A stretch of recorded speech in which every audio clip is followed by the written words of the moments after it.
మంగళ సూత్రత శ్రీయామునార్యపద పంకజ సక్తచిత్తే శ్రీమత్పరాంకుశ గురు ఉత్తమ లబ్ధ విద్యే శ్రీలక్ష్మణే మునివరేర్పిత సర్వభావం శ్రీవత్స చిహ్న గురుమన్వహమాశ్రయామి.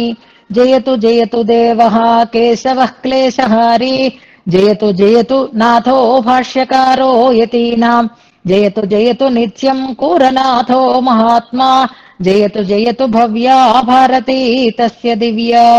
శ్రీమల్లక్ష్మణ యోగినో నియమనం మూర్ధ్నా దధత్సాదరం శ్రీవత్సాంక గురుత్తమో గుణనిధిర్దేవాతిరాజస్తయత్సవం దివ్యం యం విరచయ్య దృష్టిమతులాం లేభే స ఏషస్తవో జిహ్వాగ్రే మమ దోషగంధ విధురో నిత్యం సముజృంభతాం హతావజ్యా హృద్యా గుణగణ సమృద్ధా సుమధురా గభీరా సౌహార్దం మనసి విదధానా విజయతే యదీయా శ్రీ సూక్తి సకలు భగవాన్ భద్రచరితో గురు శ్రీవత్సాంకో నివసతు మదీయే హృది సదా. ఈరోజు గోష్ఠికి స్వాగత వచనాలని తెలియజేస్తూ నిన్నటి పాఠ్యాంశాన్ని మననం చేసి మన ముందు ఉంచిన జానకి గారిని మనసారా అభినందిస్తున్నాను. వయస్సుతో సంబంధం లేకుండా విషయం మీద ఉండేటటువంటి ఆసక్తితో శ్రద్ధతో చక్కగా నిత్యము అన్వయిస్తూ శ్రద్ధగా దాన్ని అనుభవిస్తూ ఆనందిస్తూ ఈ రకమైనటువంటి మనన వ్యాసంగం కూడా చేస్తూ ఉన్న వారిలో ప్రథమ గణ్యులు అని చెప్పచ్చు మన జానకి గారిని. ఆమె చెప్పడం ప్రారంభించి ఈ వయసులో నేనేం చెప్తాను అనేటటువంటి ఒక సాకు ఎవరికి ఇవ్వకుండా, చెప్పాలని లేకపోతే మానేయండి కానీ చెప్పకుండా చెందడానికి వయస్సుతో ప్రమేయం లేదు అని ఆమె ప్రారంభించారు. అది అందుకున్నారు మన శ్యామల గారు లాంటి వారు కూడా ఆ ప్రయత్నాన్ని చేస్తున్నారు. ఇది మనకి భగవద్ అనుగ్రహంగా భావిద్దాం. 2 శ్లోకాలని ఇవాళ అనుసంధానం చేశారు. ఆమె శ్లోకానుసంధానం చక్కగా చేస్తారు. ఎందులోనూ శ్లోకానుసంధానంలో దోషం ఉండదు.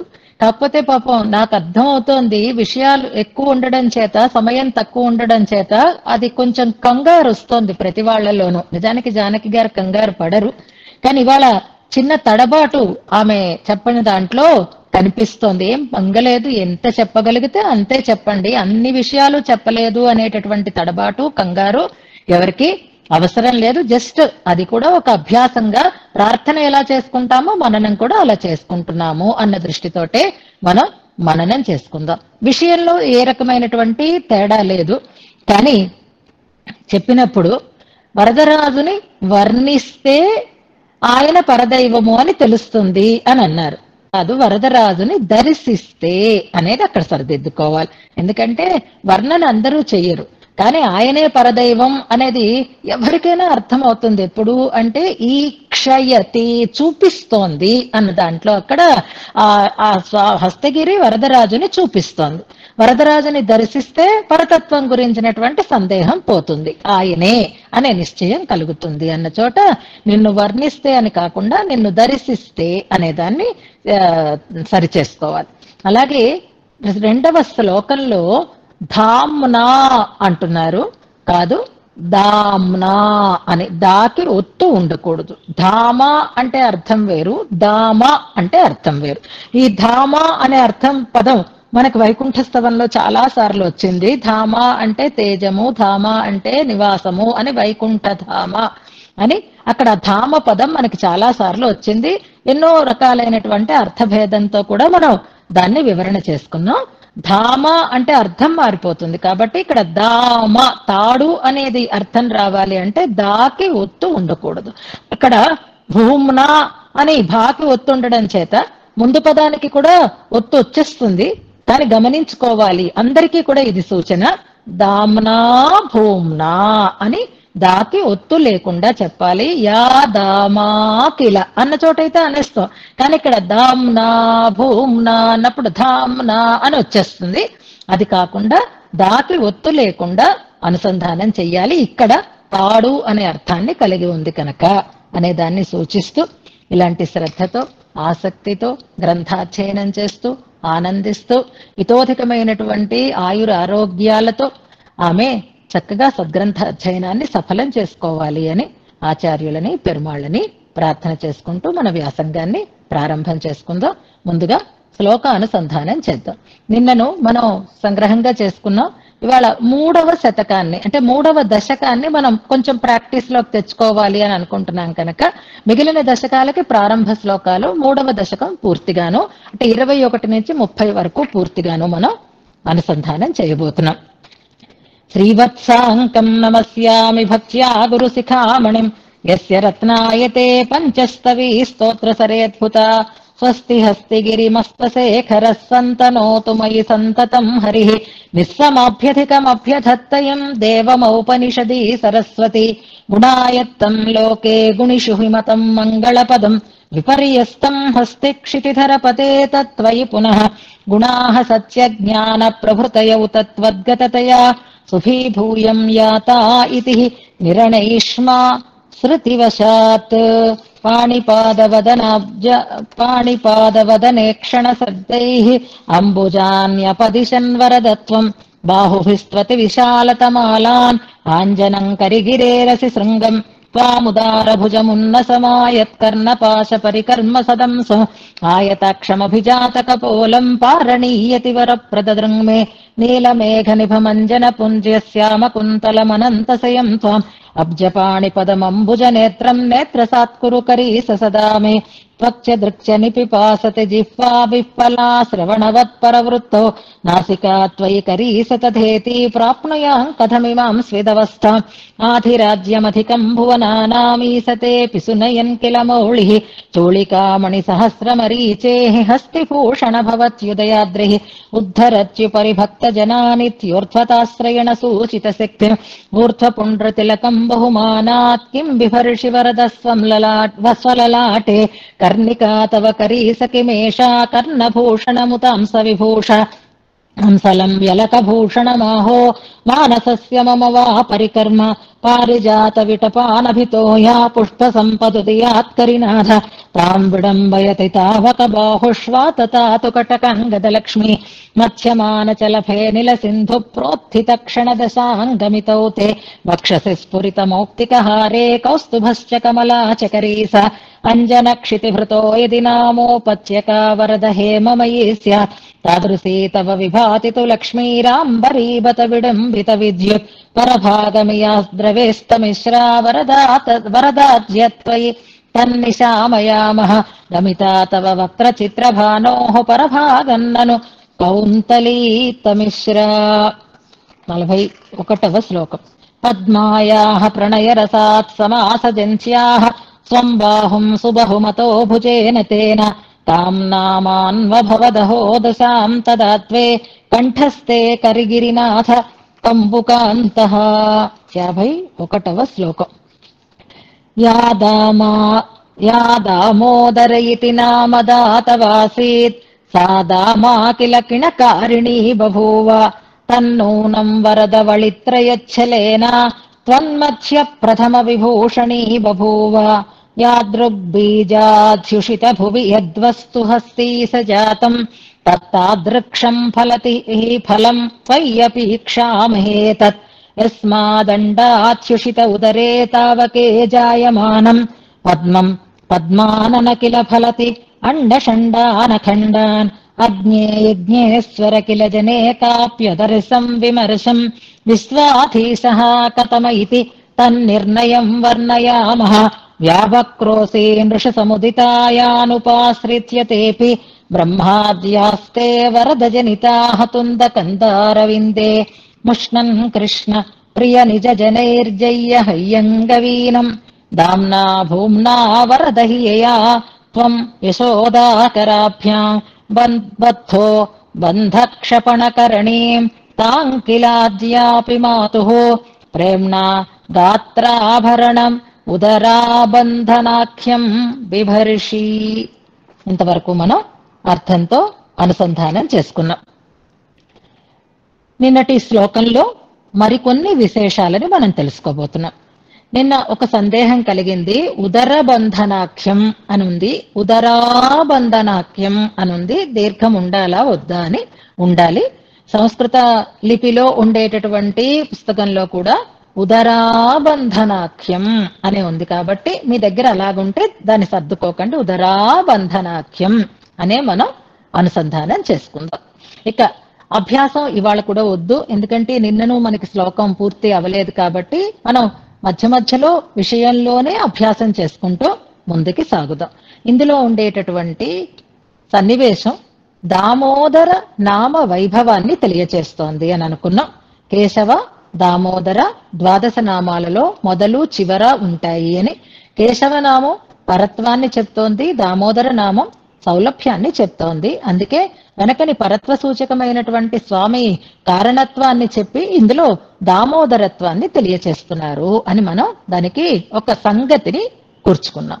ఈ శ్లోకానికి ఇందులో ఉండేటటువంటి సంబోధన పదాలకి పెద్దలు అనేక రకాలుగా నిర్వాహాలు చేసి ఉన్నారు అని అనుకున్నాం. అందులో అన్నంగరాచార్య స్వామి వారి నిర్వాహాన్ని మనం నిన్న అనుసంధానం చేసుకున్నాం. అంశం ఉలూఖల బంధనం. ఆ ఉలూఖల బంధనం అనేటటువంటి అంశం మనకుండే బంధాన్ని పోగొట్టేది అవుతుంది. ఆ బంధం మాయాబంధం లేదా సంసార బంధం అని మనం అనుకుంటాం. కొన్ని కొన్ని విషయాలు, కొన్ని కొన్ని సన్నివేశాలు, కొన్ని కొన్ని చరితలు అవి ఎన్నిసార్లు చెప్పుకున్నా మళ్ళీ మళ్ళీ మళ్ళీ మళ్ళీ కొత్తగానే అనిపిస్తూ ఉంటాయి. అలాంటి శ్రీకృష్ణ వైభవంలో, లీలా వైభవాలలో ఈ ఉలూఖల బంధనం అనేది ఒక అద్భుతమైనటువంటి సన్నివేశం. అందుకే ఇది మహానుభావులనైతే మైమరచిపోయేటట్లుగా చేస్తుంది. ద్వేషభావంతో ఉన్నవారికి అయితే అదే ఒక లోటుగా దూషించేటట్లుగా చేస్తుంది. అందుకే మనం ఇలాంటి అద్భుతమైనటువంటి విషయాలని తెలుసుకున్నప్పుడు మన హృదయంలో సంస్కారం ఎలాంటి సంస్కారం ఉండాలి అంటే ఆళ్వార్లు ఆచార్యుల లాంటి సంస్కారంతో మనస్సు నిండి ఉండాలి. అలా కాకుండా మనకి దీని మీద ఒక వ్యతిరేక భావం కలుగుతోంది అంటే మనని శిశుపాలాదులు ఆవహిస్తున్నారు అని అర్థం. మన మనస్సు శిశుపాలాదుల మనస్సులా ఉండాలా, ఆళ్వార్ల మనస్సులా ఉండాలా అంటే ఆ స్వామి లీలా వైభవాన్ని ఆళ్వార్లు అనుభవించి ఎంత ఆశ్చర్యం అని పారవస్యాన్ని పొందేరు, తెలివి తప్పిపోయేరు అన్నారు. అదే చరితని చూసి, అదే సన్నివేశాన్ని చూసి ఈయనేం గొప్పవాడు, ఈయనకెందుకు అగ్గరపూజ చేస్తున్నారు, ఈయనేమి అసలు తనని కడితే విప్పుకోలేనంత తక్కువవాడు అంటూ శిశుపాలుడు ఇవే శ్రీకృష్ణ లీలలని దూషించిన సన్నివేశం మనకి కనిపిస్తుంది. నిన్న మీకు ప్రమాణ తిరట్టులో నాట్యార్ తిరుముడిలో ఒక పాశురాన్ని కూడా అనుసంధానం చేద్దాము అని అన్నాను. నిన్న 3 ఇచ్చాను, తర్వాత మధ్య మధ్యలో చెప్తాను. ఆ 3 మనం సమయాన్ని బట్టి చూద్దాం. అందులో ఇది దూషణకి అవుతోంది అని అంటారు. అందులో నువ్వెందుకు ఆయన కోసం అంత ఆరాట పడుతున్నావు అని చెలికత్తలు అడుగుతున్నట్లుగా భావించి ఏం గొప్పవాడు కనుక ఆయన అని అంటారు వాళ్ళు. ఏం చేశాడు ఆయన అంటే ఆవుల్ని మేపుకునేటటువంటి ఆవుల్ని మేపాడు. పెద్ద గొప్ప ఆవుల్ని కాచుకునేవాడు ఏమంత గొప్పవాడా అని. ఆ దశకంలో ఆండాళ్ తల్లికి ఉండేటటువంటి స్థితి ఎలాంటిది అంటే నేను ఆయనకి దూరంగా ఉండలేను, ఆయన తిరిగిన ప్రదేశాలకి నన్ను తీసుకుని వెళ్ళండి అంటుంది. రేపల్లెకి తీసుకెళ్ళండి, బృందావనానికి తీసుకెళ్ళండి, మధురకి తీసుకుని వెళ్ళండి, పాండవవనానికి తీసుకుని వెళ్ళండి అంటూ చెప్తుంది. అలా నన్ను గోవర్ధనగిరికి తీసుకుని వెళ్ళండి అంటున్న పాసురం చివరిలో మనం చదవబోతాం అన్నమాట. అలా ఆమె బాధపడుతోందని ఎందుకమ్మా ఎంత గొప్పవాడు కనుకమ్మా ఆయన అని, ఏవో ఏం పెద్ద గోపాలుడు చేసుకున్నాడు, ఇంతసేపు అడవిలోనే ఉంటాడు, వాళ్ళమ్మ చేత కట్టబడ్డాడు, ఇలాంటి మాటలేవో వాళ్ళు చెప్తున్నారు, తక్కువ చేసి మాట్లాడుతున్నారు.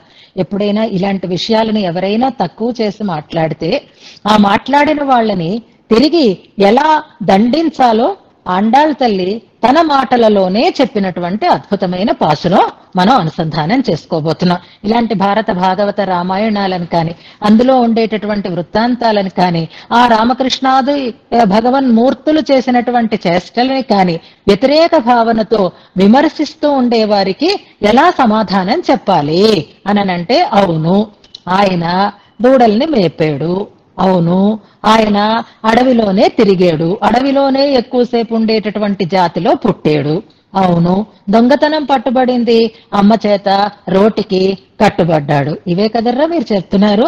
పావిఘాళ్ ఉంగళుకి చుహులో అని అడుగుతారు ఆండాళ్ తల్లి. ఆ పాసురంలో ఈ పదాలని మనం గుర్తుపెట్టుకోవాలి. పావిఘాళ్ అని వాళ్ళని సంబోధిస్తారు. ఏం పాపం చేశారా, ఎంత పాపాత్ములరా, మంచి విషయాలు మీకు మంచిగా కనపడడం లేదే, మంచి విషయాలను మీరు మార్చి చెప్తున్నారే. ఇదనమాట ఇక్కడ మనం గుర్తుంచుకోవలసినది. మంచిగా కనపడదు, లోకం చాలా ఘోరంగా ఉంది. నిజంగా చెప్తున్నాను, ఇలాంటి భయంకరమైనటువంటి సమాజంలో, లోకంలో, కాలంలో మనం బ్రతుకుతున్నాము. మంచిని మంచిగా చూడలేని స్థితి. ఇక్కడంటే ఆండాళ్ళమ్మ వారి మీద ప్రేమతో అలా తక్కువ చేసి మాట్లాడుతున్నారు, అయినా సహించలేకపోయారు ఆండాళ్ళమ్మ వారు. అందుకే పావిగాళ్ అని అంటారు. ఈ దామోదర బంధన వృత్తాంతాల లాంటి వాటిని తక్కువగా ఎవరైతే భావిస్తున్నారో వాళ్ళు ఏం పాపం చేసుకున్నారో అందులో ఉండేటటువంటి ఆ వైభవం వాళ్ళకి తెలియటం లేదు. ఉంగళొక్కు ఏచ్చుహలో ఇంత మంచి వృత్తాంతం, ఇంత మంచి వర్ణన, ఇంత మంచి శ్లోకం, ఇంత మంచి విషయం మీకు నిందకి హేతు అవుతోందా, దూషించటానికి హేతు అవుతోందా? ఏమంటున్నారు, రోజు 2 అయ్యేసరికి తయారైపోతారమ్మా ఆ ఫోన్ పట్టుకుని, ఆ ట్యాబ్ పట్టుకుని. మళ్ళీ తర్వాత 3:30 అయిన దగ్గర నుంచి నడుం నొప్పి అంటారు, తిరగలేనంటారు, నడవలేనంటారు, అదంటారు, ఇదంటారు. కానీ ఆ నడుం నొప్పి ఏమైందమ్మా 2 గంటలకి, అంతసేపు అలా కదలకుండా కూర్చుంటున్నారే అని అమ్మమ్మల్ని, నాయనమ్మల్ని మనవలు హేళన చేస్తూ ఉంటారు. అప్పుడు లేదా నడుం నొప్పి, ఇప్పుడేనా ఉందా నడుం నొప్పి అని అడుగుతూ ఉంటారు కదా. అందుకే ఎందుకలాగా మనకు ఆనందం కలుగుతోంది అంటే, ఆ వృత్తాంతాలని విని ఆనందించేటటువంటి సంస్కారం మనకి ఆవహించింది. మనం ఆళ్వారాచార్యుల సంస్కారానికి మనం కొంచెం అందిపుచ్చుకున్నాం కనుక దాని మీద మనకి ఇష్టం కలుగుతోంది. ఏం తప్పు పని కాదు కదా. అయినా పెద్ద గొప్పండి అని ఎవరైనా అంటే, నేను చేసే మంచి పని మీకు దూషించటానికి కారణమవుతోందా? ఉంగళొక్కు ఏర్చుహలో అని అడగండి. మీకేం పోయింది? మిమ్మల్ని ఏమైనా కూర్చోమన్నావా? మేము కూర్చుంటున్నాం, మేము చదువుకుంటున్నాం, మేము వింటాం. మీరు మాట్లాడకండి, అనవసరంగా మేము చేసే మంచి పనిని మీరు దూషించకండి అని అనాలన్నమాట ఎవరైనా సరే. అంచేత మీరు ఇంకా మాట్లాడారంటే ఆ పాసరం చాలా బాగుంటుంది. తర్వాత మళ్ళీ మీకు చెప్తాను. ఇంకా ఏమైనా ఇంకా ఉందా అని అడుగుతాను. చూసి ఎవరైనా ఏదైనా మనని అలాగా నిష్ఠూరంగా మాట్లాడుతున్నారనుకోండి, ఇంకా ఇంకా ఇంకా అంటాం. అంటే వాళ్ళు ఇంకా ఏదో మనం అడుగుతున్నాం అనుకొని చెప్తారు. అయిందా, ఇంకా తిట్లు తింటావా అని అడుగుతారు ఆండాళ్ళమ్మ వారు. చాలా అందంగా ఉంటుంది. మీరు నేర్చుకున్న విషయాలన్నింటినీ ఇంకా చెప్పడం పడితే, మీకు తెలిసినట్టుగా మీరు మాట్లాడితే వశవునాదే అంటారు. నా చేత తిట్లు తినకముందే నన్ను గోవర్ధనగిరికి తీసుకుని వెళ్ళండి అని చెలికెత్తల్ని హెచ్చరిస్తారు ఆండాళ్ళమ్మ వారు. ఆ పాసురం మనం చివరిలో అనుసంధానం చేసుకుందాం. అలాగే ఇలాంటి వృత్తాంతాలు తెలిసిందేనండి, ఈ కథ నేను ఇంతకు ముందు విన్నానండి అని అనుకోకండి. మాయాబజార్ లాంటి సినిమాలు ఎన్నిసార్లు చూసినా ఆ వివాహ భోజనం వింటే ఒళ్ళు మైమరిచిపోవాలి. ఆ భోజనాన్ని ఎన్నిసార్లు చూసినా మళ్ళీ అది అద్భుతమైనటువంటి ఆ విందు మనకి ఆనందాన్నే కలిగించేది అవుతోందా లేదా?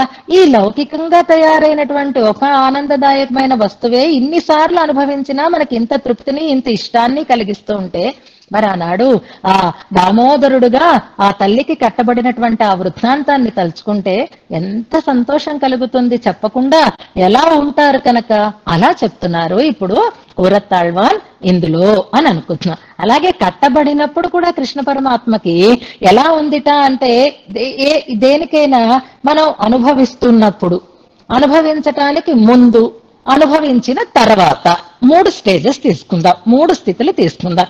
ఇప్పుడు ఈ క్లాసే ఉందనుకోండి, ఈ క్లాసుకి మనం సిద్ధంగా కూర్చున్న స్థితి, వింటున్న స్థితి, విన్న తర్వాత స్థితి, ఈ 3 స్థితులు మనకు ఉంటాయి.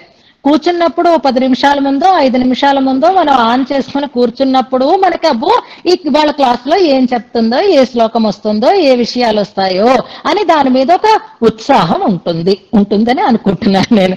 ఇక మధ్యలో వింటున్నప్పుడైతే ఇంక తిరిగే లేదు, ఎలాగా చెవులలో పడుతూ ఉంటుంది కాబట్టి దాని మీద ఒక ఇష్టం మనకి ఏర్పడుతుంది. అయిపోయిన తర్వాత కూడా ఎలా ఉండాలి అని అంటే, ఇవాళ నిజంగా ఇంకా ఆ వరదరాజస్వామి కళ్ళల్లో కనిపిస్తున్నట్లుగా ఉందండి అని, ఇంకా ఆయన ముఖారవిందము, ఆయన ఆ చెవులో ఆ పెదవు, ఇవన్నీ కూడా మనకి ఇంకా అలా కళ్ళల్లో కడుతూ ఆ తర్వాత కూడా ఆనందం మనకి ఉండాలి, ఉంటోంది. అది అదృష్టం మనకి. అలాగే శ్రీకృష్ణుడికి వాళ్ళమ్మ కట్టడానికి ముందు ఎలా ఉన్నాడు, కడుతున్నప్పుడు ఎలా ఉంటున్నాడు, కట్టిన తర్వాత ఎలా ఉన్నాడు ఎప్పుడైనా ఒకసారి మనం ఇప్పుడు ఆలోచిద్దాం. కట్టడానికి ముందంటే నార్మల్ గా అయితే పిల్లలు తల్లి శిక్షిస్తుంది అంటే అందకుండా తప్పించుకోవటానికి ప్రయత్నం చేస్తూ ఉంటారు. కానీ కట్టడానికి ముందు మామూలుగా తప్పించుకున్నట్టుగా కనిపించినా కట్టించుకోవడానికే సంసిద్ధంగా ఉన్నాడు. ఇందాక యాదామ అన్న చోట మనం చెప్పుకున్నామే, ఎంచేత కట్టించుకోవడానికే ఇష్టపడ్డాడు. ఎందుకు? మాతు ప్రేమణ. ఈ శ్లోకంలో మనకు అది హైలైట్ అన్నమాట. మాతు ప్రేమణ, తల్లి విషయంలో తనకు ఉండేటటువంటి ప్రేమ. ఎప్పుడు కట్టబడ్డాడు ఆయన అంటే అల్లరి పెట్టినంతసేపు పెట్టి అమ్మకి చెమటలు పడుతూ ఉంటే చూడలేక అప్పుడు ఆయన తనను తాను కట్టించుకున్నాడు. అంతే కట్టుబడ్డానికి కారణం అమ్మ మీద ఉండేటటువంటి ప్రేమ. ఇది మిస్ అయితే మళ్ళీ నాకు ఈ టైటిల్ దొరకదు అని కట్టబడడానికి ముందు ఆయనకి సంతోషమే ఉంది. కట్టించుకున్న తర్వాత, కట్టించుకున్నప్పుడు అంటే ఆ తాడుతో కట్టబడి ఉన్నప్పుడు ఎలా ఉన్నాడు అంటే ఇప్పుడు నమ్మాళ్ళ వాళ్ళు పాపం ఆయన ఏడవడాన్ని చూశారు. ఇంకా ప్రాకృత శిశువుగా ఆ రోలుకి కృష్ణుడికి తేడా లేదన్నట్లుగా ఏడ్చాడు. మహానుభావుడు ఎక్కడా, ఏడవడం ఎక్కడా అనుకుంటున్నారు వారు. కానీ ఇంకా ఆళ్వార్లు ఉంటున్నారు. ఒక పాశుర పాదం వచ్చింది, నాకు టైం చాలటం లేదు. ఈ ఆకరాలు వెతకడంతో టైం సరిపోవటం లేదు. ఈ పాశురం నాకు వెతకడానికి అవ్వలేదు, దొరకలేదన్నమాట. ప్రయత్నం చేశాను కానీ టైం చాలక ఊరుకున్నాను. ఆ పాశురం అర్థం చెప్తాను, తర్వాత నేను ఇస్తాను. ఎవరైనా వెతకగలిగితే మధ్యలో పాశుర పాదాలు ఉంటే పట్టడం చాలా కష్టం. మొదలైతే పట్టేయగలుగుతాం కానీ మధ్యలో అయితే కష్టం. ఇప్పుడు కడుతోందిట ఆవిడ. కడుతున్నప్పుడుట ఈయన ఎలా అవుతున్నట్ట అంటే ఇలా చుట్టింది కదా, ఇలా చుట్టినప్పుడు ఏదైనా ఒకటి మనం గట్టిగా కట్టాలి అంటే కొంచెం ఇలా కుదల్చి మళ్ళీ దాన్ని టైట్ చేస్తాం, అంతే కదా. ఇప్పుడు ఈ పిల్లవాడి బొజ్జకి ఆ తాడు చుట్టింది ఆవిడ. చుట్టినప్పుడు కొంచెం ఇలా అంటోందనమాట, అంటే కొంచెం దగ్గరగా లాగుతోందనమాట. ఇలా ఒక్కసారి ఇలా లాగేసరికి ఆ తాడు పోటు బొజ్జకి తగులుతుంది కదా. అప్పుడు ఆయన ముఖం చూడండి, బొజ్జ చూడకండి, ముఖం చూడండి, అలా వికసిస్తుందిట మొహం. ఒకసారి ఇలా కనేసరికల్లా ఓ చిరునవ్వు వచ్చి ఇలా మొహం కళ్ళు ఇలా ఎగరేస్తున్నట్ట. మళ్ళీ ఇంకొకసారి అలా తాడుతో రాపిడి పెట్టేసరికల్లా మళ్ళీ ఇలా కళ్ళు, అంటే అలా కట్టు బిగిస్తున్న కొద్దీ ఆయన ముఖం వికసిస్తోందిట. అదే ఆళ్వార్ల భావన. ఆ పాసనల్లా చెప్తారు, పుడైక అలర్దాన్ అంటారు. అంటే పొడవగా అంటే ఆ తాడుతో ఇలా కుదల్చి ఇలా సరిచేసి కట్టెక్కుతున్నప్పుడు ఒక్కొక్క రాపిడికి ఆయన అలర్దాన్, పువ్వు ఇలా చక్కగా పొద్దున్నే చూసేసరికి చిన్న మొగ్గలా ఉన్నది అలా వికాసాన్ని పొందుతుంది కదా. మళ్ళీ ఒక అరగంట వచ్చి చూసేసరికి అలా మల్లెపూలు సాయంత్రం అయ్యేసరికి మొగ్గల్లో ఉండి రాత్రి అయ్యేసరికి అలా విచ్చుకుంటాయి కదా, అలా విచ్చుకుందిటండి కన్నయ్య మొహం. అంచేత కట్టినప్పుడు ఆయన ఏడ్చాడన్నది ఒక అనుభవం అయితే ఆయన ముఖం అలర్ందై అంటారు. అలా వికాసాన్ని పొందింది కట్టినప్పుడు. ఇంకేమి ఇప్పుడు తర్వాత సంగతి, కాలక్షేపం అయిపోయింది. ఇప్పుడు అమ్మయ్య అని కనీసం ఆ ఫోన్ ఆ బుక్స్ కూడా పక్కన పెట్టుకోకుండా పక్క మీదకి వెళ్ళిపోయి నడుము వాల్చడమా, లేకపోతే ఇంకా ఆ సన్నివేశాలనే మనసులో తలుచుకుంటూ మనసులో ఆలోచిస్తూ ఇంకా దాని ఆ ఆనందంలో మునిగి ఉంటామా? ఇది మన అదృష్టాన్ని బట్టి ఉంటుంది కదా.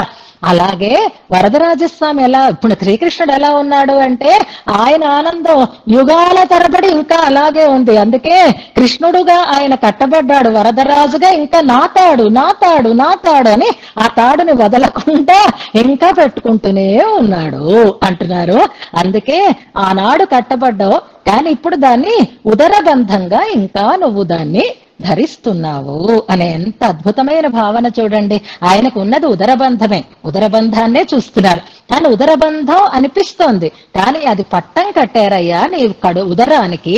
ఎందుకంటే ఆ ఉదరం నీలో ఉండేటటువంటి పరత్వాన్ని, నీలో ఉండేటటువంటి సౌలభ్యాన్ని రెండింటినీ ప్రదర్శిస్తోంది అని అంటూ కట్టడానికి ముందు ఆనందమే, కట్టబడుతున్నప్పుడు ఆనందమే, కట్టించుకున్న తర్వాత కూడా ఆనందమే. ఆ ఆనందం ఇప్పటికీ అదే కొనసాగుతూనే ఉంది అనేదాన్ని ఇందులో చూస్తూ మళ్ళీ ఆ ఉదరబంధ వైభవాన్ని ఇందులో అనుభవిస్తున్నారు కూరతాళ్వాన్ అని మనం అనుకుందాం. ఇప్పుడు ఈ సన్నివేశంలో చెప్పవలసినటువంటి అంశం ఏమిటి అంటే వెన్న దొంగిలించడానికి ముందు ఉండేటటువంటి సన్నివేశాన్ని చెప్తున్నారు. నిన్నను మనం ప్రియ నిజ జనైర్జయ్య హయ్యంగవీనో అన్న చోట ఎన్నో రకాలైనటువంటి సన్నివేశాలని చెప్పుకున్నాను. అన్నంగరాచార్య స్వామి వారి వివరణలో వరద అన్నది ఒక్కటే సంబోధన పదం. కానీ తర్వాత వివరణానికి మనం వెళ్ళడానికి ముందు దీన్ని మనం కంప్లీట్ చేసుకోవాలి అంటే హయ్యంగవీనో అర్థం నిన్న చెప్పేశారు. ఫ్రెష్ నెయ్యి, ఫ్రెష్ వెన్న. జయ్య హయ్యంగవీనో అని ఆ జయ్య అనే పదం హయ్యంగవీనం అన్న దానికి విశేషణంగా చేశారు. అంటే నువ్వు నీ అంతటగా సంపాదించుకోవడానికి తగిన, అంటే నువ్వు తీసుకోవడానికి తగినది అని, గెలుచుకోవటానికి తగిన అని అర్థం అన్నమాట. జయ్యము జేతుం శక్యం అని చెప్పుకున్నావు. నీది అది, నీది కానిదిగా నువ్వు తీసుకున్నావు, దొంగిలించి తీసుకున్నావు అని ఈ జయ్య అనే పదాన్ని అక్కడ హయ్యంగవీనానికి విశేషణంగా చేశారు. అక్కడ ఒక ఉదాహరణ కూడా చెప్తున్నారు మనకి. అలాగా అంటే తనదైన దానిని ఎవరో లాక్కుంటే మళ్ళీ తాను దాన్ని వాళ్ళ దగ్గర నుంచి హాయిగా అథెంటిక్ గా అదిలించి తీసుకోవలసినటువంటి స్థితిలో యాచించి కానీ దొంగిలించి కానీ తీసుకున్నటువంటి సన్నివేశాలు 2 అవతారాలలో మనకు కనిపిస్తాయి. ఒకటి కృష్ణావతారంలో పాపం వెన్న తనదే. మమ నాథ యదస్తి యోస్మిహం సకలం తద్ధి తవ ఇవ మాధవ. అంచేత భగవంతుడికి మనం ఇచ్చేది ఏమీ లేదు, అన్ని ఆయన మనకి ఇచ్చినవే. కానీ ఆయన మనకిస్తే మనం దాన్ని ఉంచేసుకొని మనది మనది మనది అని అనుకుంటున్నాం. ఇప్పుడు ఆయనకే కావలసి వచ్చినప్పుడు కనీసం ఆయనకైనా ఇవ్వాలా? ఇవ్వటం లేదు. మనం అలా ఇవ్వకపోతే ఆయన ఏం చేయాలి? లాక్కోవాలి. అందుకే మన సంపదలు లాక్కుంటాడు. కష్టాలు ఎందుకు వస్తాయి అంటే ఆయన ఇచ్చాడన్న బుద్ధి మనకి లేక, మనదే అని అహంకారం వస్తే కదా మన దగ్గర నుంచి అది పోతుంది. అలా చేస్తున్నాడు. కానీ ఆశ్రితులు ఇష్టమైన వాళ్ళ దగ్గర అయితే అలా చెయ్యడు. రేపల్లెలో వాళ్ళంటే ఆయనకి ఇష్టం. అందుకని ఆయన ఏం చేశాడు? నాదర్రా వెన్న, నాకివ్వకుండా దాస్తారేంటారా, నాకివ్వకుండా ఉట్టి మీద పెడతారేమిటి అని ఆయన వాళ్ళని అదిలించి తీసుకోకుండా దొంగిలించి తీసుకున్నాడు. ఇది జయ్య హయ్యంగా. జయ్యం అంటే నువ్వు తీసుకోవచ్చు, కానీ అలా కాకుండా దొంగిలించేవు అని అన్నారు. అక్కడ దొంగిలించడానికి కారణం ఏమిటని చెప్పారు? జనాలతో, స్నేహితులతో, గుంపుతో వెళతాడు ఆయన.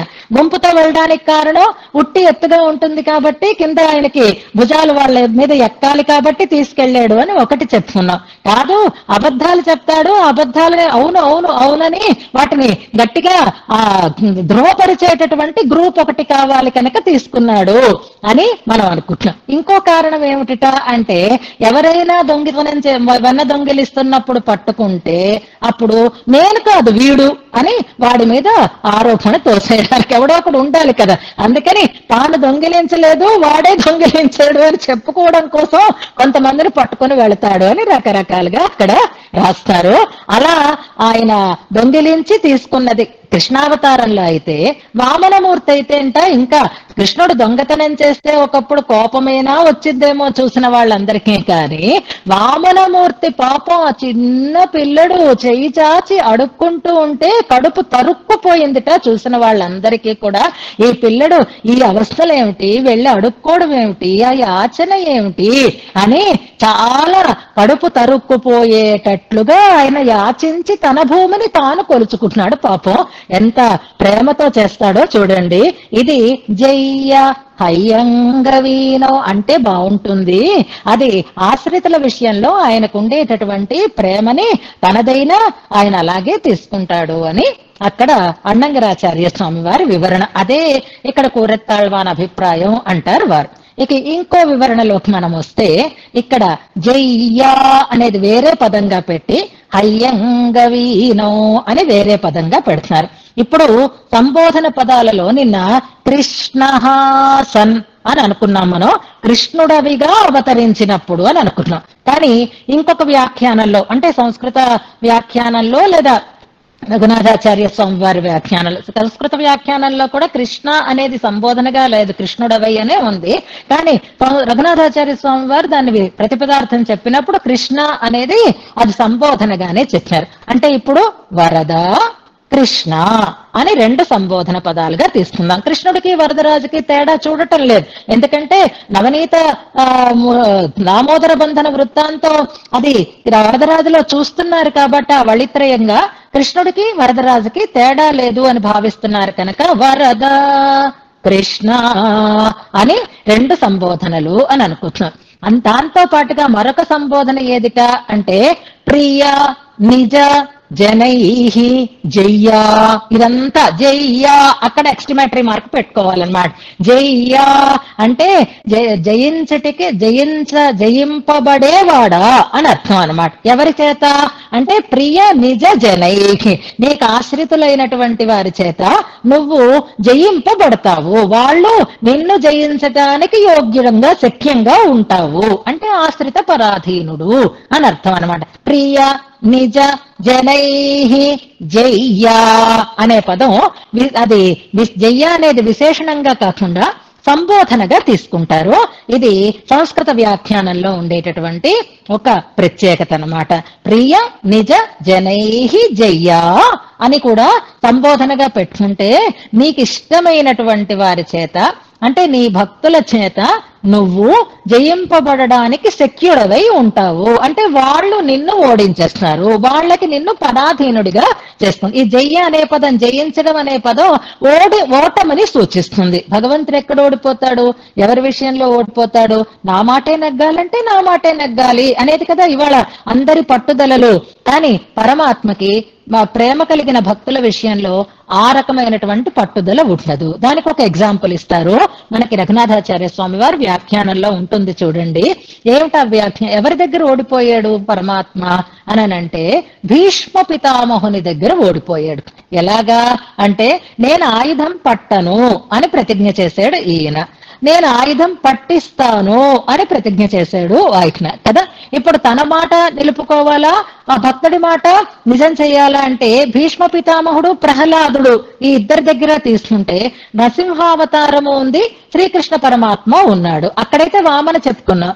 ప్రహ్లాదుడి దగ్గర అయితే నృసింహమూర్తి స్తంభంలోంచి ఆవిర్భవించాడు. మొన్ననే చూశారు కదా మీరు, ప్రత్యక్షంగా కూడా ఆ అనుభవాన్ని చేశారు. కాబట్టి ఎందుకు వచ్చాడు స్తంభంలోంచి ఆయన అంటే సత్యం విధాతం నిజ భృత్య భాషితం చెప్తున్నారు. నిజభృక్షుడైనటువంటి ప్రహ్లాదుడి మాటని నిజం చెయ్యటం కోసం అని అన్నారు. కానీ అక్కడ విడదీసుకుంటే తన మాటని ప్రహ్లాదుడి మాటని నిజం చెయ్యడం కోసం అంటారు. అంటే తానన్న మాట ఏమిటి అంటే ఆశ్రితులని రక్షిస్తాను అని, అందుకని వచ్చాడు అని. అక్కడ కొంచెం స్వార్థం ఉంది ఆయనకి, తన మాటని ఆయన నిజం చేసుకున్నాడు అని చెప్తున్నారు. కానీ ఇక్కడైతే తన మాటని పక్కకి పెట్టేశాడు ఆయన, లెక్క చెయ్యలేదు. కృష్ణుడు మాట తప్పాడు అంటారేమో అనే బెంగే లేదు. ఎవరి మాటని ఆయన నిజం చెయ్యాలి అంటే ఆశ్రితుల మాటని నిజం చేయాలి. స్వనిగమపహాయ అని భాగవతంలో దాన్ని అందంగా వర్ణిస్తారు. ఆయన మాటని నిజం చెయ్యడం కోసం అంటే అర్జునుడి మాటని నిజం చెయ్యాలి. ఇక్కడ భీష్ముడు ఏం ప్రతిజ్ఞలు కాదు, కానీ అర్జునుడి మాటని నిజం చెయ్యాలి. ఏం చెయ్యాలి అంటే సైంధవ వధ రాత్రిలోగా చెయ్యాలి అని అనుకోడు. లేదా ఇక్కడ తను చక్రం పట్టను అన్నవాడు భీష్ముడి మీదకే చక్రాన్ని పట్టి ఆయన చక్రంబు చేపట్టి చనుదెంచురయమునా, అది సైంధవ వధ కూడా మనకొద్దు. భీష్ముడు ఈ చక్రం పట్టుకోవడం ఉరకడం ఇదే మనం చూద్దాము.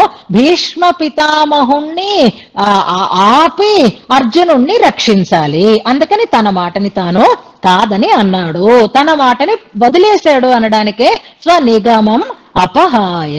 ఇప్పుడు ఏమైనాడు? ఆయుధం పట్టనన్నవాడు ఆయుధం పట్టాడా? పట్టించానా? నేను గెలిచానా ఆయన గెలిచాడా అని నేనే గెలిచాను అని ప్రియ నిజ జనైహి జయ్యా అనడంలో ఇలా ఆశ్రితుల చేతిలో ఆయన ఓడిపోతాడు, ఆశ్రితులు ఆయనని జయించడానికి శక్యంగా ఉంటాడు అని అది ఒక అందమైన సంబోధనగా చేసుకోండి.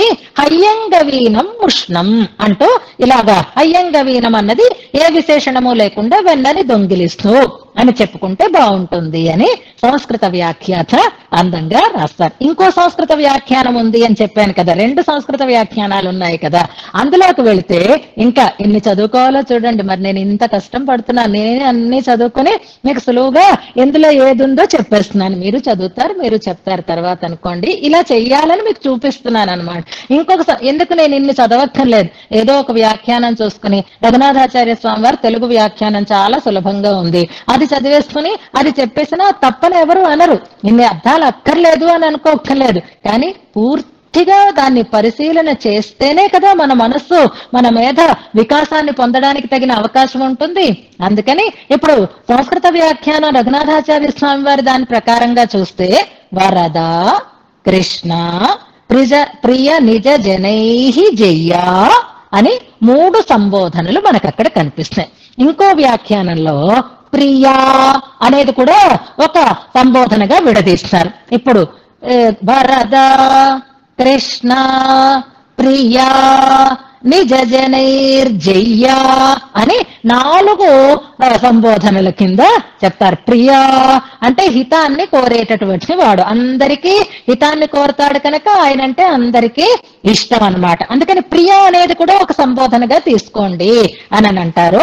ఆ ప్రియని విడదీసి నిజ జనై జయ్యం అంటే తాను వెన్నను తెచ్చాడు అనుకోటిని తన వాళ్ళందరితోటి పంచుకొని తినడానికి తగినటువంటి అవకాశం ఉంటుంది. అంచేత ఆ వెన్న వాళ్ళు అలా జయించుకొని వచ్చి తన వాళ్ళందరూ కూడా దాన్ని ఆస్వాదించేటట్లుగా చేస్తాడు అనడం కోసం ప్రియ అని సంబోధనగా చేసి నిజ జనైర్జయ్యా హయ్యంగవీనో అని ఒకరేమో సంబోధనగా చేస్తున్నారు, ఒకరేమో వెన్నకి విశేషణంగా చెప్పుకోండి అని అంటారు.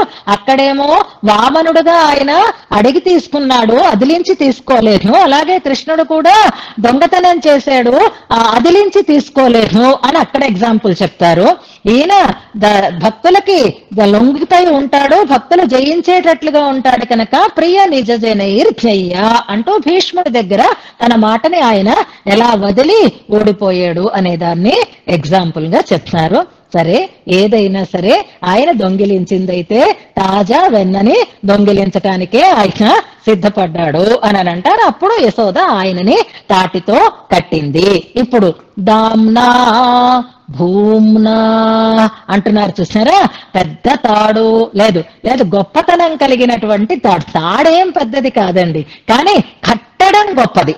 ఆ కట్టుబడే అంత ప్రేమని పొందడం అనేది చాలా గొప్పతనం. కట్టేయాలంటే అందరూ కట్టలేరండి. యశోదాదేవి కట్టింది కదా అని మనం కూడా ఏదో ప్రయత్నం చేద్దామంటే అది సాధ్యమైనటువంటి విషయం కాదు. ప్రేమతో ఆయనని కట్టాలి. అలా కట్టకుండా అహంకారంతో కనుక ఆయనని కట్టాలి అని అనుకుంటే దుర్యోధనుడికి ఏ గతి పట్టిందో మనకి కూడా అదే గతి పడుతుంది. దుర్యోధనుడు కూడా ఆ స్వామిని బంధించాలని అనుకున్నాడు, బంధించలేదు, ఇంకా బంధించాలి అని అనుకున్నాడు అంతే. మనం కూడా అలాగే అహంకారంతో దేవుణ్ణి నా చేతిలో పెట్టుకుంటాను, దేవుణ్ణి నేను ఎలా అయితే అలా ఆడిస్తాను, దేవుణ్ణి నా కంట్రోల్లో పెట్టుకుంటాను అనుకునేటటువంటి భావాలు ఉంటాయి చూసారా. ఇది అంటే నేను ఒక ఎగ్జాంపుల్ చెప్తాను మీకు. మనకి ఏదైనా కావాలి, ఓ కోరిక నెరవేరాలి. ఆ కోరిక నెరవేరడం కోసం మనం భగవంతుణ్ణి ఆశ్రయించాం, అంతవరకు బాగుంది. ఎవరో పెద్దలు మనకి చెప్పారు, ఈ మంత్రాన్ని కనుక అనుసంధానం చేస్తే భగవద్ అనుగ్రహం కలుగుతుంది, భగవంతుడు మనం ఏది కోరితే అది ఇస్తాడు అని చెప్పారు. మనం మంత్ర అనుసంధానం చేస్తున్నాం, మంత్రోపాసన చేస్తున్నాం అని అనుకుంటున్నాం, లేదా శ్లోకం అని అనుకుందాం. ఇప్పుడు అది చెయ్యటం వల్ల భగవంతుడు అనుగ్రహం కలుగుతుంది అని అన్నారు. కానీ భగవంతుడు నీ కంట్రోల్లో ఉంటాడు అని అనుకుని ఎవ్వడి కోసం నా కంట్రోల్లోకి రాడు, ఎవ్వడి కోసం భగవంతుడు నా కోరిక తీర్చడు అనేటటువంటి భావనతో కనుక చేసేవనుకో అప్పుడు దుర్యోధనుని స్థానంలో నువ్వు ఉన్నట్టు. నా దగ్గరికి వస్తున్నాడు, నన్ను బతిమాలుకోవాలి, నా దగ్గరికి రాయబారానికి వస్తున్నాడు అనేటటువంటి అహంకారంతో ఈయన అంతం చేసేద్దాము అని అనుకుంటే దుర్యోధనుని స్థితి వస్తుంది. అది మనస్సులో కలిగినా చాలు, ఇది నువ్వు చెయ్యక్కర్లేదు, మనస్సులో కలిగినా నీకు అలాంటిది అవుతుంది. అప్పుడు ఏ బంధం కలుగుతుంది నీకు అంటే యమపాశ బంధం కలుగుతుంది. నువ్వు కట్టుబడతావు, ఆయన కట్టుబడేవాడు కాదు. యమపాశం నిన్ను బంధించేస్తుంది, సపుత్ర పౌత్రకంగా అంతాన్ని పొందుతావు. కానీ కట్టింది యశోదాదేవి, కానీ ఏ శిక్ష పడలేదే, భగవంతుణ్ణే కదా కట్టింది, ఆ పరాత్పరుణ్ణే కదా ఆయన తన తాడుతో కట్టివేసింది. అయినా సరే ఏ శిక్ష పడలేదే, ఎంచేత పడలేదు అంటే ప్రేమతో కట్టింది కనుక. అందుకే ఆయన్ని బంధించాలని అనుకున్నాడండి అని దుర్యోధనున్నైతే తిడతారా? ఆయనని బంధించిందండి అని యశోదను ఎవరు ఏమనరేమి? అనడం మానేసి దూషించటం మానేసి అందరూ దండాలు పెడుతున్నారే, ఇదేమిటిది? ఆయన చేస్తే ఒకటి, నేను చేస్తే ఒకటినా అని మనం అనుకుంటూ ఉంటాం కదా. యశోద చేసినది ఆ దుర్యోధనుడు చెయ్యాలనుకున్నది రెండు ఒకటే అయినా యశోదకి ఎలాంటి గౌరవం కలిగింది అంటే ఆమె నిన్ను బంధించి కూడా జాత ఆనందమయీ బృందారకైర్వందిత, మొత్తం దేవతాగణమంతా నమోవాకాలు చేస్తూ ఆమెను ప్రశంసించారే. ఎంచేత అంటే పరిశుద్ధమైన మనస్సుతో భగవంతుణ్ణి కనుక మనం కట్టాలి అని అనుకుంటేనే కట్టబడతారు. అలాంటి వాళ్ళకే ఆయన చిక్కుతాడు తప్ప అహంకారంతో అయితే ఆయన కట్టబడేవాడు కాదు. లోకంలో సామాన్యంగా మనమందరం కట్టుబడి ఉన్నవాళ్ళం. దేనికి? ప్రకృతి బంధానికి కట్టుబడి ఉన్నవాళ్ళం. ఇందులో ఇంకొంచెం మోతాదు ఎక్కి అహంకారం తలకెక్కితే మనమందరం కూడా దేనికి కట్టుబడతాము అంటే యమపాశాలకి కట్టుబడే వాళ్ళం అవుతాము. అలా కాకుండా ప్రేమ అధికమైతే మనకెవరు కట్టుబడతాడు అంటే పరమాత్మ కట్టుబడతాడు. ఆ కట్టుబడినటువంటి ఆ సన్నివేశం మనకేం కలిగిస్తుంది ఫలితాన్ని అంటే మన ఈ సంసార బంధాన్ని తొలగిస్తుంది. ప్రకృతి బంధము, మాయాబంధము, యమపాశ బంధము, దామబంధము, ఇవి మనకి ఏ రకంగా పొందుతామో ఆ దామబంధం అనేటటువంటి సన్నివేశం వల్ల మనకి పోయేటటువంటి బంధం ఏది అంటే సంసార బంధము తొలగిపోతుంది అని బంధ క్షపణ కరణీ అంటున్నారు. బంధము అంటే సంసార బంధము, ఆ బంధాన్ని క్షపణ కరణి నాశనం చేసేటటువంటి ఆ దామం ఏదైతే ఉందో ఆ బంధక్షపణ కరణి కనుక దాన్ని ఇప్పటికీ మనకి చూపిస్తూ మనకి మరపు రాకుండా ఉండడం కోసం ఇలా నన్ను ప్రేమతో చేరండి, ఇలా నన్ను ప్రేమతో కట్టండి, కడితే మీ బంధాన్ని నేను విప్పేస్తాను, మీరు అసలు ఇది తలుచుకోండి చాలు మీ బంధాలు తొలగిపోతాయి అని మనకి గుర్తు తేవటం కోసం ఆయన ఇంకా దామబంధాన్ని ధరిస్తున్నాడా అన్నట్లుగా ఆ ఉదర బంధమే దామబంధం అని ఇక్కడ స్పష్టం చేస్తున్నారు. అంటే ఉదరబంధం మొలనూలు వడ్డాణం ఒక అలంకారం, దామ అప్పుడు కట్టబడినటువంటి తాడు, ఆ ఉదరంలో వళిత్రయం కూడా ఉంది, 3 ముడుపులు ఉన్నాయి. ఇంతకు ముందు ఆ ముడుపులు ఆ తాడు రాపిడి వల్ల కలిగినటువంటివి అని వళిత్రయాన్ని ఆ తాడు రాపిడిగా చెప్పారు.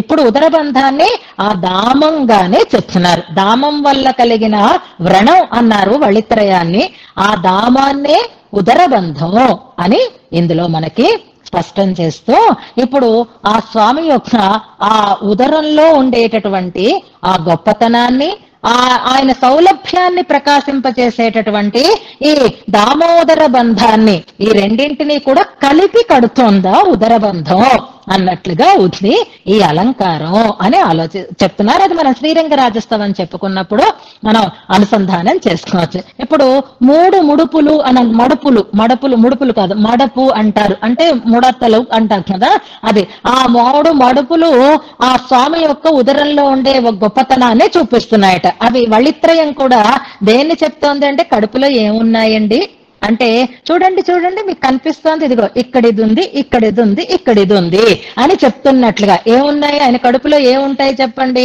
అంటే చేతనాలు ఉంటాయి. ఎన్నుంటాయి చేతనాలు? ఎన్నుంటాయి లెక్క పెట్టగలమా చెప్పండి? అనేక కోట్ల జీవరాశి అని అంటారు కదా.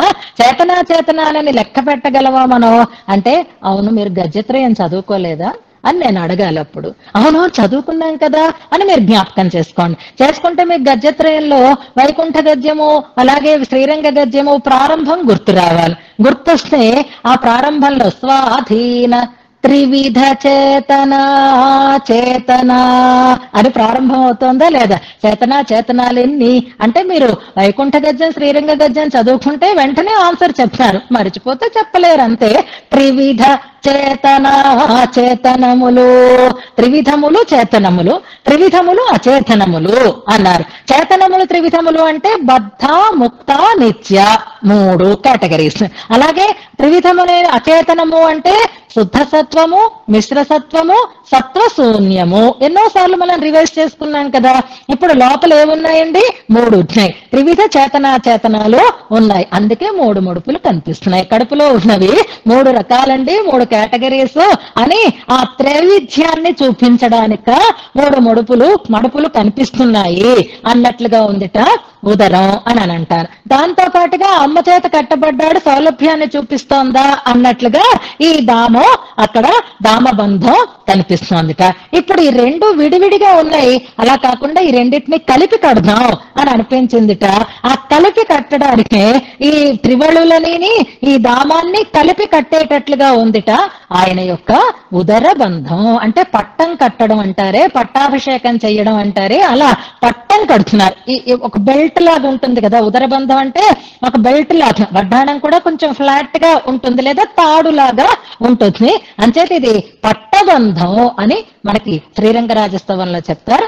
అది మనం చివరిలో అనుసంధానం చేసుకుందాం. అలా స్వామి యొక్క ఆ ఉదర సౌందర్యాన్ని, నాభి సౌందర్యాన్ని, నాభి కమలపు వైభవాన్ని మనకి ఇందులో తెలియచేస్తూ తర్వాత కూరతాళ్వాన్ ఆ స్వామి యొక్క సౌందర్య వైభవాన్ని తర్వాతి శ్లోకంలో తెలియచేస్తున్నారు. ఇప్పుడు ఈ శ్లోకం ఒక్కసారి అనుసంధానం చేస్తాను.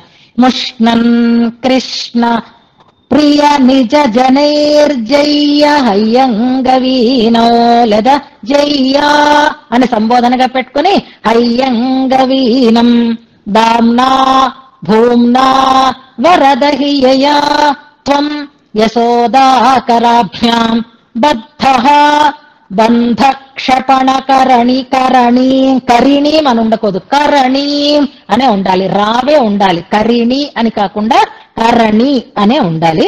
బంధ క్షపణ కరణీ తాం కిలాజ్యాపి మాతుః ప్రేమ్ణా గాత్రాభరణం ఉదరాబంధనాఖ్యం బిభర్షి. అయితే శ్రీకృష్ణుడు కట్టబడాలి అంటే ఉలూఖలం ఉండాలన్నమాట. చెట్టుకు కట్టలేదు, గట్టుకి కట్టలేదు, రోలుకి కట్టింది. ఇప్పుడు ఒక ఆయన అడుగుతున్నారు, ఈ కృష్ణుణ్ణి కట్టడానికి 3 ఒక సాధనాలు ఉన్నాయండి. 3 కట్టబడతాడు. 3 ఉన్నాయి అంశాలు, కట్టబడినటువంటి సన్నివేశాలు 3 ఉన్నాయట. 3 ఏమిటి? ఉలూఖల బంధనమే కదా మనం చూస్తూ ఉంటాము. అంటే ఉలూఖలం వా యమినాం మనోవా గోపాంగనానాం కుచకుట్మలం వా అని మనకి శ్రీకృష్ణ కర్ణామృతంలో లీలాసుకులు ఒక అద్భుతమైన భావనని చేస్తారు. కృష్ణుడు దేనికి కట్టబడ్డాడు అంటే, కృష్ణుడు మామూలు ఒక వ్యక్తిలా కనపడడం లేదు. అది ఒక ఏనుగు, అది ఒక కలభం. ఓ మంచి 30 వర్షాలు కలిగినటువంటి ఒక ఏనుగండి. ఆ ఏనుగుని స్వైర సంచారం చెయ్యకుండా కట్టాలండి. కట్టాలంటే ఆలాన స్తంభం అంటారు. ఏనుగుని కట్టేటటువంటి స్తంభాన్ని ఆలాన స్తంభం అని అంటారు. అలా కృష్ణుడు అనేటటువంటి ఏనుగుని కట్టడానికి 3 ఉన్నాయట. అవి ఏవి? 3 చోట్ల ఆయన కట్టబడతాడు. ఒకటి ఉలూఖలం, చిన్నప్పుడు కట్టుబడ్డాడు. యమినాం మనహ అంటే మహానుభావుల యొక్క మనస్సు. ఆ మనస్సులో వాళ్ళు ఆయన్ని కట్టి పెట్టుకుంటారు. ఆ మనస్సులోంచి ఆయన కదలడానికి వీల్లేదు. అలా వాళ్ళు మహానుభావుల మనస్సుల్లో ఆయన స్థిర నివాసం చేస్తూ ఉంటాడు. ఇక గోపికల యొక్క సౌందర్యం, ఆ సౌందర్యానికి కూడా ఆయన కట్టుబడతాడు. ఇందులో ఆయన కట్టుబడేది ఈ భూమండలంలో 3 చోట్ల కట్టుబడతాడు. మహానుభావుల మనస్సులో ఉలూఖలానికి తల్లి చేత, గోపికల యొక్క సౌందర్యానికి ఆయన రాసబంధం అంటారు. అందుకే ఆ సౌందర్యానికి ఆయన కట్టబడతాడు. ఈ భూమండలంలో 3 ఉన్నాయి ఆయన కట్టబడేవి అని అంటాం. రాసబంధం మనకి తెలుసు, ఉలూఖల బంధం కృష్ణుడిదే మనం పూర్తిగా చదువుకుంటాం. మహానుభావుల మనస్సులలో ఎలా నిలిచి ఉంటాడు అనడానికి మీకు చెప్తాను నేను. కృష్ణుడు ఎవరి దగ్గర స్థిరంగా ఉండేవాడు కాదు. గోపికలు ఎంతమందిని ప్రేమించినా ఒక్కొక్కరి దగ్గర నుంచి ఆయన మళ్ళీ మాయమైపోవడం, వాళ్ళని వదిలిపెట్టేసి వెళ్ళిపోవడం ఇలా జరుగుతూ ఉంటుంది. గోపికలకు అదొక్కటే కంప్లైంట్ శ్రీకృష్ణుడి మీద. రా ఉండు అని అంటే వచ్చినట్టు వెంటే వస్తాడు, గట్టిగా పట్టుకుందామని పట్టుకుంటారు, కానీ ఆ చెయ్యిని బలవంతంగా విడిపించుకొని పారిపోతాడు. మళ్ళీ ఎప్పుడు కనిపిస్తాడో తెలియదు. ఇదే భావన నమ్మాళ్ళ వాళ్ళు అనుభవిస్తూ ఉంటారు. కనపడ్డట్టే ఉంటాడు, కనపడకుండా పోతాడు ఆయన అని. అలా కదలకుండా చెయ్యాలి అంటే చెయ్యి పట్టుకుని ఆపాలి, గట్టిగా పట్టుకుని ఆపాలి. ఎంత మన బలమా ఆయన బలమా ఎక్కువ అంటే, ఓ గోపిక పాపం ఓడిపోయిందిట. కదలకుండా ఇవాళ పట్టుకుందామని చెయ్యి గట్టిగా పట్టుకుని ఉందిట ఆవిడ. ఎక్కడికి వెళ్ళడు అని అనుకుంటుందిట ఆవిడ. కానీ ఆ చేతిని బలవంతంగా తోసేసి ఆయన వెళ్ళిపోయాడట. వెళ్ళిపోతే పాపం ఆమెకి నిజానికి ఏడుపు రావాలి, దుఃఖం రావాలి కదా, ఆ కృష్ణుణ్ణి నిందించాలి. ఇప్పుడు ఆవిడకి ఉక్రోషం వచ్చిందిట. ఆ ఉక్రోషంతో ఆవిడ అంటోంది, ఏంటయ్య పెద్ద నీ బలం, పెద్ద బలవంతుణ్ణి అనుకుంటున్నావు, నా చెయ్యి నువ్వు బలవంతంగా తోసేసి వెళ్ళిపోయావు. వెళ్ళేవు లేపో, ఎక్కడికి వెళ్ళావు కనుక అదేం పెద్ద నీ గ్రేట్నెస్ కాదు, అదేం నీ బల ప్రదర్శన కాదు. నిజంగా నువ్వు బలవంతుడివే అనుకో, నువ్వు నా చేతిని తోసి వెళ్ళావు, కానీ నా మనస్సులోంచి వెళ్ళి చూస్తాను అని అడుగుతుంది ఆవిడ. నా మనస్సులోంచి నువ్వు వెళ్ళగలవా? నా మనస్సులోంచి కాకుండా నువ్వు వెళ్ళగలిగితే అప్పుడు పౌరుషం గణయామితే అంటుంది ఆవిడ. హస్తం ఆక్షిప్యయాతోసి బలాత్ కృష్ణ, నా చెయ్యిని తోసేసి నువ్వు వెళ్ళిపోయావు, బలవంతంగా తోసేసి వెళ్ళిపోయావు. బలాత్ కృష్ణ కిం అద్భుతం, అందులో పెద్ద విశేషం ఏమిటయ్యా, నువ్వు అలాగే వెళ్ళు. కానీ నువ్వు వెళ్ళలేదు సుమా, నువ్వు నా దగ్గరే ఉన్నావు. ఎక్కడున్నావు అంటే హృదయాత్యది నిర్యాహి, నా మనస్సులోంచి కనుక నువ్వు కనుక వెళ్ళినట్లయితే పౌరుషం గణయామిలే, అప్పుడు నేను మగవాడని నేను అనుకుంటాను, నీ పౌరుషాన్ని నేను లెక్క పెడతాను. ఇది కాదయ్యా బలం, నిజంగా నా మనస్సులోంచి కూడా వెళ్ళిపో, అప్పుడు నిజమే నువ్వు చాలా బలవంతుడివి, మొగాడివి అని. ఏదో మనకి సినిమాలో డైలాగ్ ఉంటుంది చూసారా, ఆడు మొగాడ్రా బుజ్జి అని, ఏదో మంచి సినిమాలో డైలాగ్. అలాగా అప్పుడు లీలాసుకులే ఈ మాట ప్రయోగించారనమాట. తర్వాత సినిమా డైలాగులు అందులోకి వస్తున్నాయి. పౌరుషం గణయామి అన్నదంటే అదే కదా అర్థం. అంచేత మనస్సులోంచి ఆయన వెళ్ళలేడు. యమినాం మనోవా అంటారు కదా, ఆ మహానుభావుల మనస్సుల్లో స్థిర నివాసం చేస్తారు. ఈ శ్లోకం చదివినప్పుడల్లా నాకు ఒక సన్నివేశం గుర్తొస్తుంది, మీతో పంచుకుంటాను. మా నాన్నగారు పరమపదించారు. అంత తొందరగా పరమపదిస్తారని తెలియదు, అనుకోకుండా మార్పులు వచ్చేసి పరమపదించారు. సరే, మా మహానుభావులు ఆ ప్రాంతం అంతా అందరికీ ఆయన పట్ల ఆదరం గౌరవం ఉన్నాయి కనుక సంతాప సభ ఏర్పాటు చేశారు. స్మరణ సభ, దివ్య స్మరణ. మనం సంతాప సభలు అని అనకూడదు కదా. వారి దివ్య స్మృతి అంజలి చేయటం కోసం శిష్యులు, కొలీగ్స్, మొత్తం బంధువర్గం, స్నేహితులు అందరూ చేరు. అప్పుడు ఆ సభ ఏర్పాటైంది అనమాట. ఆ సభలో మా నాన్నగారికి శిష్యవర్గంలో ఎంత ఇష్టం ఉందో ఆయన మీద, ఆయన కలీగ్స్ కూడా ఆయనని అంత ఇష్టం. కాలేజీలో కూడా లెక్చరర్స్ అందరూ కూడా మా నాన్నగారిని అంతే ఇష్టపడుతూ ఉండేవారు. వెంకటాచార్య స్వామి వారు అంటే అందరికీ అంత ఇష్టం. డిపార్ట్మెంట్ లో ఆయన ఉన్నారు అంటే చాలా హాయిగా ఉంటుంది ఆ సంభాషణ అని వాళ్ళకి చాలా ఇష్టంగా ఉండేది. అందులో బాగా క్లోజ్ గా ఉండేటటువంటి లెక్చరర్, ఎకనామిక్స్ లెక్చరర్ గారు ఆయన రవణమూర్తి గారు అని ఆయన పేరు అన్నమాట. ఆయన మా నాన్నగారికి చాలా క్లోజ్ అనమాట. ఆయన ఇంగ్లీష్, మా నాన్నగారు సంస్కృతం. ఆయన ఎకనామిక్స్ అంటే సబ్జెక్ట్, కానీ మా గురువు గారు నాకు మీరు సంస్కృతం నేర్పాలి అని వచ్చేవారు. సంస్కృతం నేర్చుకున్న తర్వాత మా నాన్నగారిని ఆయన ఛాలెంజ్ చేశారు, నేను మీ దగ్గర సంస్కృతం నేర్చేసుకున్నాను కానీ మీరు నా దగ్గర ఇంగ్లీష్ నేర్చుకోలేదు మేషారు అని అంటూ ఉండేవారు అనమాట. తమాషాగా చాలా క్లోజ్ గా ఉండేవారు ఆయన. ఆయన ఆ రోజు సభలో మాట్లాడినప్పుడు ఈ శ్లోకాన్ని ఆయన కోట్ చేశారనమాట. ఏంటి మా మేషారు, ఈ కనపడకుండా బయట ప్రపంచంలో మా కంటికి కనపడకుండా వెళ్ళిపోయారు. హస్తం ఆక్షిప్య యాతోసి బలాత్. మేషారు, మీరు బలవంతంగా మా కంటికి కనపడకుండా అయితే వెళ్ళిపోయారు ఈ లోకంలోంచి, కానీ హృదయాద్యది నిర్యాహి, మా మాస్టారు, మా గురువు గారు మా మనస్సులోంచి కనుక వెళ్ళగలిగితే పౌరుషం గణయామి. వెంకటాచార్య స్వామి వారు పరమపదించలేదు, మన మనస్సులలోనే ఉన్నారు, నా మనస్సులోంచి ఆయన ఎప్పటికీ వెళ్ళలేరు అని అంటూ ఈ శ్లోకాన్ని కోట్ చేసి ఆయన మాట్లాడారు. అలా ఈ శ్లోకం చదివితే నాకు అది ఎప్పుడు గుర్తొస్తూ ఉంటుంది. అలాగా స్వామి మహానుభావుడు, ఆ పరమాత్మ మన హృదయంలో అలా ఎప్పుడూ నిలిచి ఉంటాడు కాబట్టే వాళ్ళు ఇంత అందంగా వీటిని చెప్పుకోగలుగుతూ ఉంటారు. అంచేత ఆయన కట్టడానికి మనస్సు ఒక పెద్ద ఉలూఖలం లాంటిదే. ఉలూఖలానికి కట్టుబడ్డట్టే నిర్మలమైన హృదయాలకి కూడా ఆయన కట్టుబడి ఉంటాడు. మీ యొక్క మీ సహకారం వల్ల, అంటే మీరందరూ వింటున్నారు కాబట్టి, మీరు నాకు చేస్తున్న ఉపకారాన్ని గురించి నేను చెప్తాను. క్లాస్ అయితే అయిపోతుంది, మనకి ఏదో 2 గంటలకు స్టార్ట్ అవుతోంది, 3-3:30 కల్లా క్లాస్ అయితే అయిపోతోంది. కానీ వరదరాజస్వామి అయితే వెళ్ళటం లేదు మనస్సులోంచి. ఈ వరదరాజస్వామి పూర్తయ్యేంత వరకు నా మనస్సులో నిజంగా చెప్తున్నాను, కళ్ళు మూసుకున్నా, కళ్ళు తెరిచినా, పడుకున్నా, లేచినా, నిద్రలో మధ్యలో తెలివి వచ్చినా సరే ఆ దివ్య సుందర మూర్తి అలా కదలాడుతూనే ఉంది. అంటే ఇది మీరు నాకు చేస్తున్నటువంటి ఉపకారం. మీకు చెప్పాలి కాబట్టి నేను చదువుకుంటున్నాను కాబట్టి వ్యాఖ్యానాలను చూస్తున్నాను కాబట్టి మనస్సు దాని మీద లగ్నం అవుతోంది. ఆ లగ్నమే చెప్తున్నాను కాబట్టి క్లాస్ అయిపోతోంది. కానీ వరదరాజస్వామి అయితే దూరంగా వెళ్ళటం లేదు. నిజంగా అనుభవం ఇది చెప్తున్నాను. అందులో ఇప్పుడు మళ్ళీ మనం వెళతాము అనే ఒక ఆశ ఉంది కదా, మళ్ళీ వెళ్ళి సేవిస్తున్నాము అనేటటువంటి ఒక ఆశ ఉండడంతో ఇంతకు ముందు సేవించినటువంటి ఆ మూర్తిలో ఇంతకు ముందు దర్శించిన విశేషాలు కూడా కళ్ళ ముందు అలాగా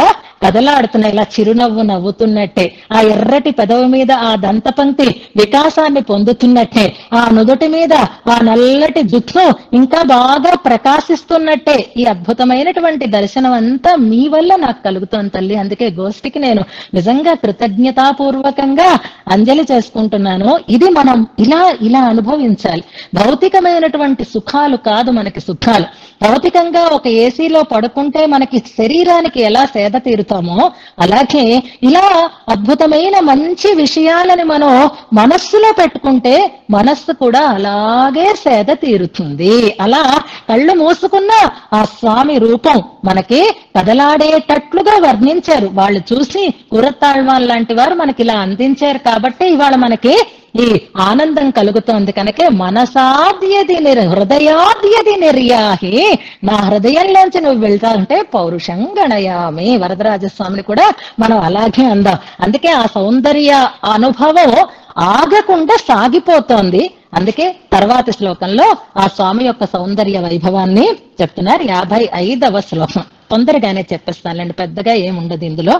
సౌందర్యాఖ్యా సరిదురసి విస్తీర్య మధ్యావరుద్ధ స్థానాల్పత్వాత్ విషమగతిజావర్తగర్తాభనాభిః ప్రాప్త ప్రతిమ జఘనం విస్తృతా హస్తినాథ శ్రోతోభేదం భజతి భవతః పాదదేశాపదేశాత్. ఓ పెద్ద సౌందర్య ప్రవాహం అండి. ఆ ప్రవాహ గతిని ఇందులో వర్ణిస్తున్నారు. వరదరాజస్వామిని వర్ణించటం లేదు, ఓ పెద్ద ప్రవాహాన్ని వర్ణిస్తున్నారు. ఇందులో ప్రవాహాన్ని వర్ణించేది ఏమిటండి? ప్రవాహాన్ని చూస్తాం కదా అంటే కాదు, వర్ణించాలి. ఎలాగా అంటే ఓ మంచి నది, జలం నిండుగా ఉండేటటువంటి నది. ఆ నదీ ప్రవాహాన్ని మనం చూస్తున్నాం.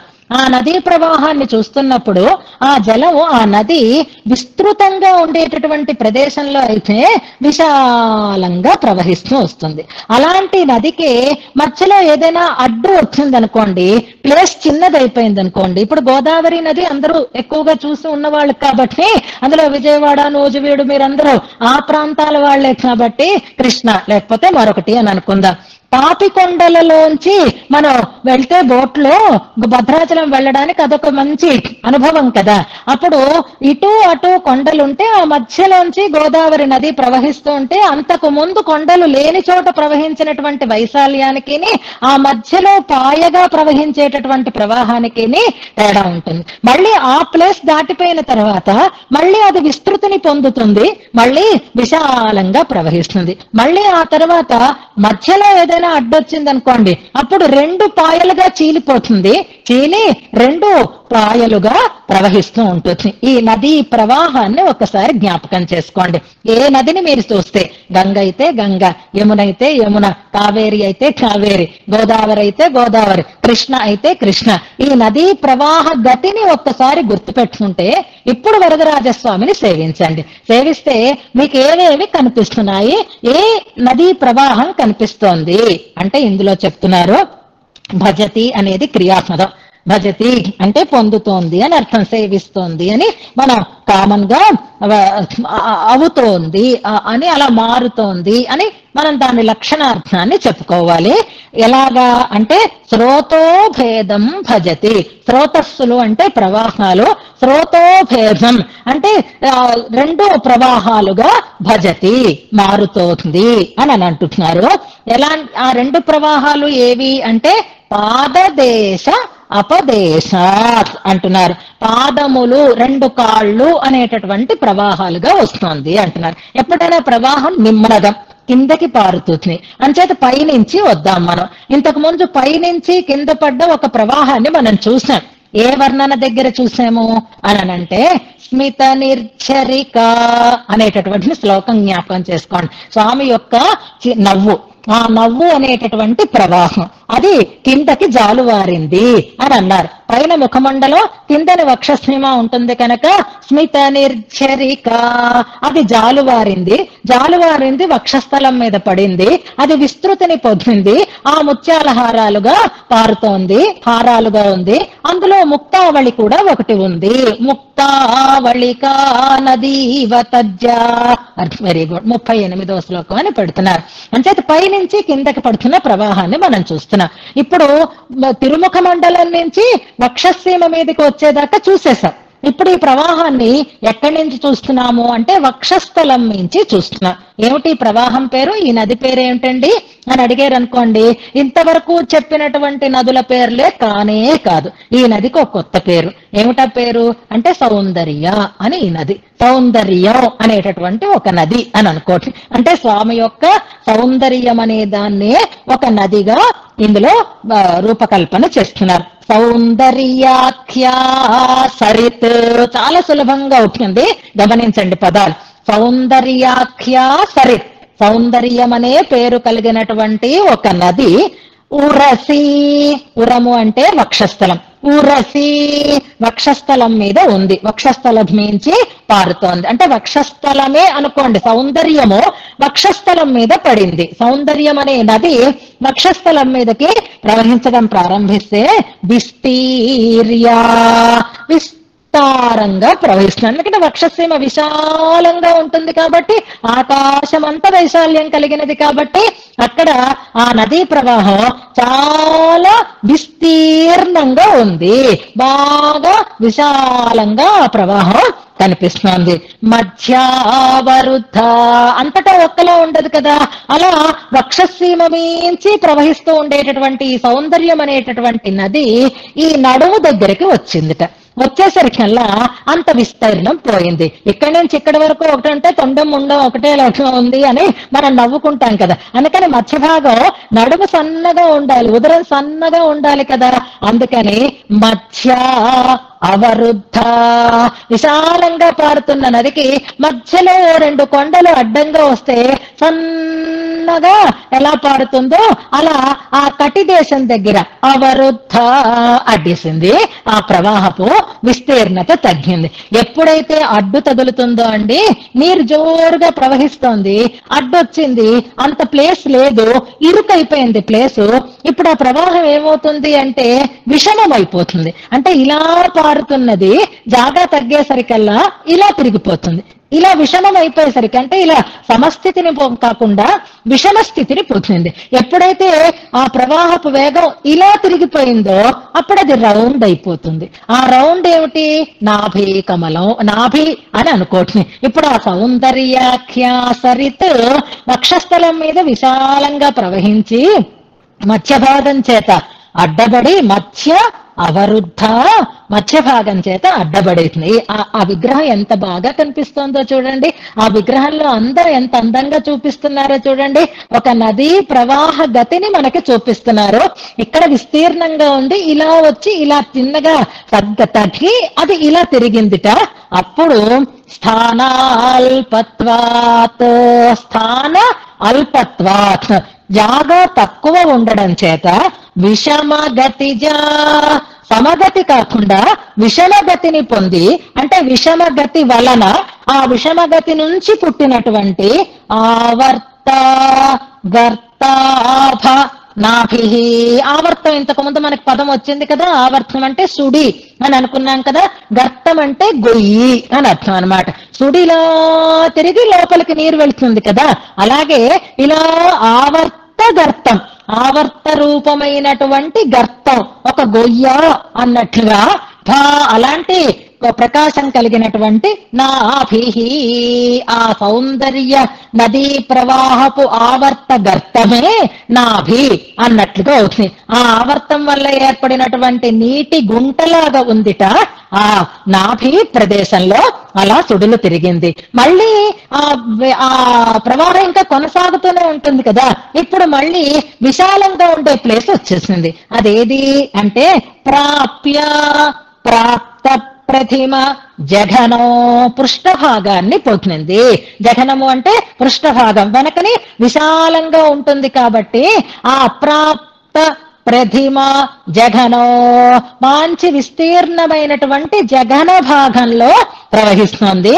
ఆ రకమైనటువంటి సౌందర్యం అనేటటువంటి నదీ ప్రవాహం ఇప్పుడు మళ్ళీ విస్తీర్ణాన్ని సంతరించుకుంది. అలా సంతరించుకొని విస్తృత హస్తినాథ, అలా విస్తృతిని పొందినటువంటి ఆ ప్రవాహం, హే హస్తినాథ, స్రోతోభేదం భజతి, రెండు పాయలుగా విడిపోయింది.